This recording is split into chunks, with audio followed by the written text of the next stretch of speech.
the internet never forgets. Uh-huh. It never forgets. And call me old school. I could be old school.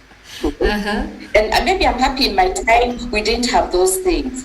But now we're interacting with millennials and the millennial culture. And I think our role as sort of people who've already gone ahead of them is to really just remind, especially millennials, always portray yourself in your best light. Always. Always think about yourself as a living brand. Mm-hmm. I really get bothered sometimes by even profile photos, right? But okay, here's what happens. The truth is, recruiters quickly go to somebody's LinkedIn to check you out. But that doesn't sound nice, but they that's where they go. I'm not sure how many young people are on LinkedIn. Mm-hmm. Most right? of them are nowadays. Yeah. I would like to encourage them. LinkedIn is the sort of the marketplace to be found by recruiters and headhunters. And I would actually say create an account on LinkedIn and put your profile on LinkedIn. It means you'll have an edge over your peers because where will go LinkedIn, right? That is where recruiters and headhunters reside, LinkedIn. So have a professional photo, have a banner which portrays your brand or your aspiration. There are even professionals who help people do their LinkedIn profiles. So really always think about just your brand and how you want to be found by a recruiter, whether it's on Face, and then again when you interact with the other social media platforms.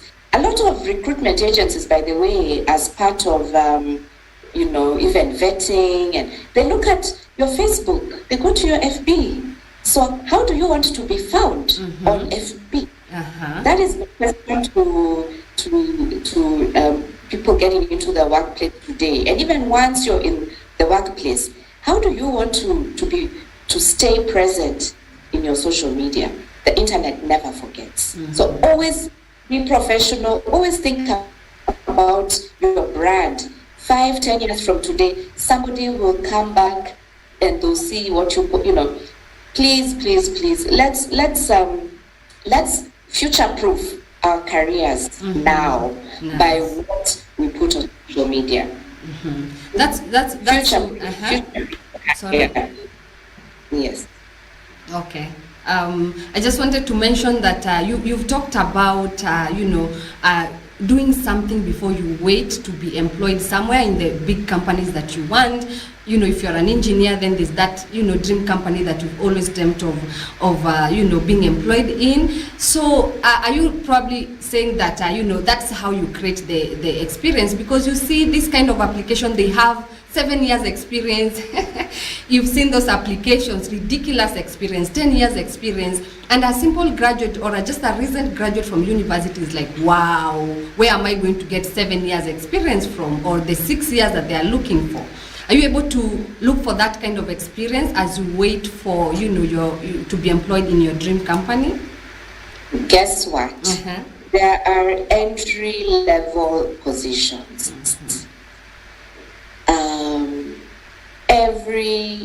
Let me not say every organization, but when you think of even any organization, what Allianz right? They had to get in somehow, somewhere.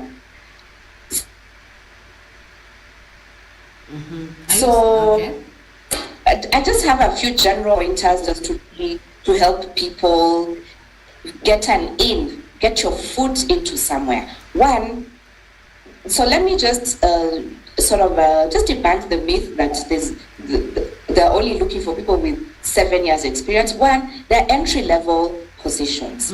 There are jobs where they ask for a year or less, or 2 years or less. A good strategy is, one, like, and now like this is even for people who are in college and uni. Please, every holiday, find a work experience. Every holiday. You're in college or uni for 3 to 4 years. Every single holiday, find work experience. Whether paid or not paid? Yes, I mean, your goal is to bulk up this experience.